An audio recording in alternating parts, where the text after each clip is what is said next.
महाराज कृष्णदेव राय के राजमहल में एक बगीचा था जिसमें विभिन्न प्रकार के फूल लगे हुए थे। सारे फूलों में लाल गुलाब के फूल महाराज को अति प्रिय थे, इसलिए माली को उन्होंने उन फूलों का विशेष ध्यान रखने का निर्देश दिया था। महाराज जब भी बगीचे में भ्रमण करने आते तो लाल गुलाब के फूलों को देख प्रसन्न हो जाते। एक दिन जब वे बगीचे में भ्रमण के लिए आए तो पाया कि पौधों में लगे लाल गुलाब के फूलों की संख्या कुछ कम है। गुलाबों के कम होने का क्रम कई दिनों तक चला।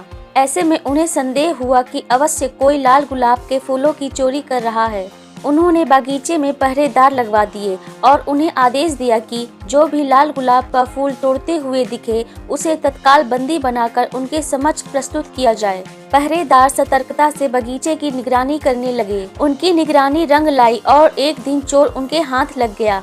यह चोर कोई और नहीं बल्कि तेनालीराम का पुत्र था।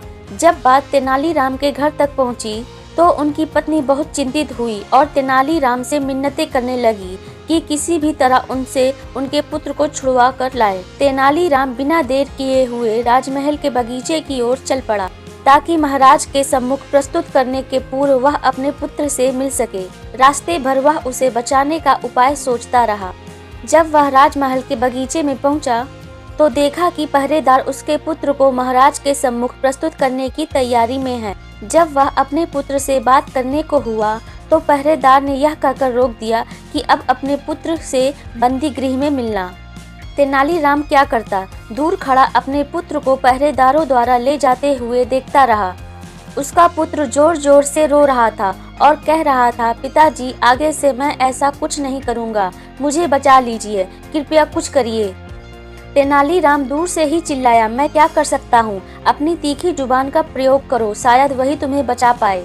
पुत्र सोचने लगा कि ये पिताजी क्या कह गए, क्या इसका कोई अर्थ था। वह सोचने लगा और कुछ देर में उसे पिता द्वारा कही बात का अर्थ समझ में आ गया। उसका अर्थ था कि तीखी जुबान का प्रयोग कर गुलाब के फूलों को खा लो। उसने ऐसा ही किया और रास्ते भर गुलाब के फूलों को खाता रहा। जब पहरेदार महाराज के सामने पहुंचे तब तक वह सारे गुलाब का फूल खा चुका था।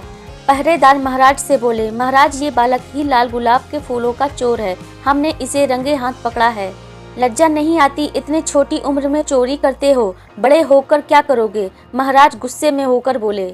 तेनालीराम का पुत्र बोला, मैंने कोई चोरी नहीं किया महाराज, मैं तो उस बगीचे से जा रहा था और आपके पहरेदारों ने मुझे पकड़ लिया। इनका ध्यान आपकी प्रशंसा का पात्र बनना है, किंतु महाराज इसमें मुझ निर्दोष को सजा क्यों। अगर मैंने गुलाब चुराए होते तो मेरे पास गुलाब भी होते, लेकिन देखिए मेरे हाथ खाली हैं। महाराज ने देखा कि उसके हाथ में कोई गुलाब नहीं है। पहरेदार भी चकित थे कि सारे गुलाब कहाँ गायब हो गए।